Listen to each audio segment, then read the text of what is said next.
আসসালামু আলাইকুম। মাত্র 1 কাপ ময়দা দিয়ে আজকে আমি তৈরি করব 4টা মোগলাই পরোটা। আজকে তৈরি করব মিনি মোগলাই।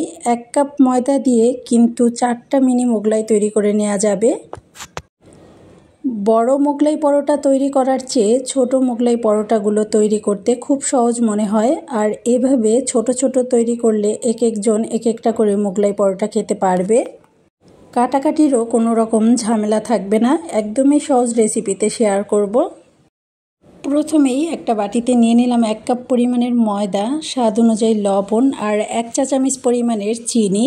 দিয়ে দিলাম 1 টেবিল চামচ পরিমাণের রান্নার তেল। এখন সব কিছু হাত দিয়ে ভালো করে মিশিয়ে নিচ্ছি।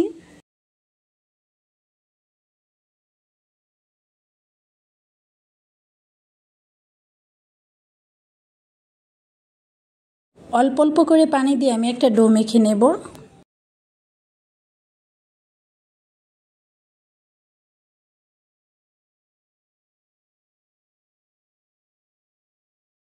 ডো মেখে নেওয়া হয়ে গেছে। উপর দিয়ে কিছুটা তেল লাগিয়ে এটাকে রেস্টে রেখে দিচ্ছি 15 মিনিটের জন্য। 15 মিনিট হয়ে গেলে আমি এই ডোটা আরও কিছুক্ষণ মথে নেব।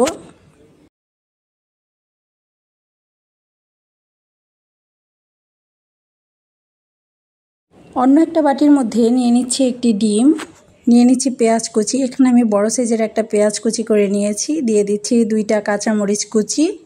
দিয়ে দিচ্ছি সামান্য পরিমাণের গরম মশলার গুঁড়ো। স্বাদ অনুযায়ী লবণ দিয়ে নিলাম। এবার সব কিছু ভালোভাবে মিশিয়ে নিচ্ছি।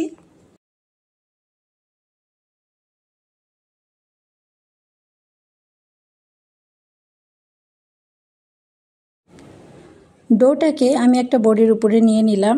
এবার আমি এটাকে 4 ভাগ করে নেব।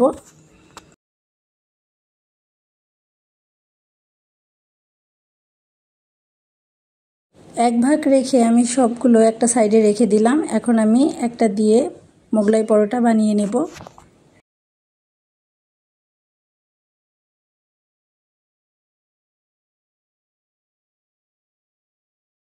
ছোট সাইজের একটা রুটি বেলে নিচ্ছি।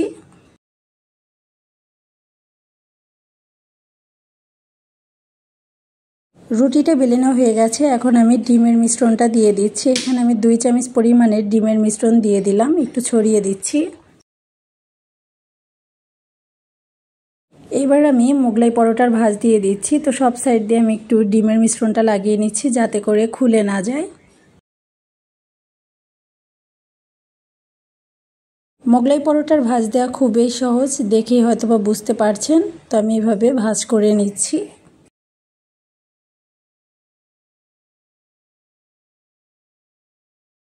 একটা বানিয়ে নেওয়া হয়ে গেছে। এবার ভেজে নেব। ভাজার জন্য চুলায় পরিমাণ মতো তেল ভালো করে গরম করে নিয়েছি। আর যেই পাশটা আমি ভাজ করেছিলাম ওই পাশটা আমি নিচে দিয়ে দিলাম।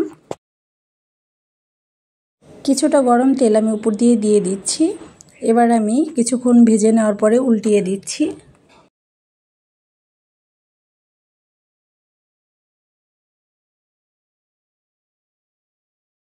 চুলার আঁচটা মিডিয়ামে রেখে উল্টে পাল্টে ভেজে নিতে হবে। ভেজে নেওয়া হয়ে গেছে। এবার আমি তেল ছেঁকে তুলে নিচ্ছি। একইভাবে বাকিগুলোও ভেজে নেব।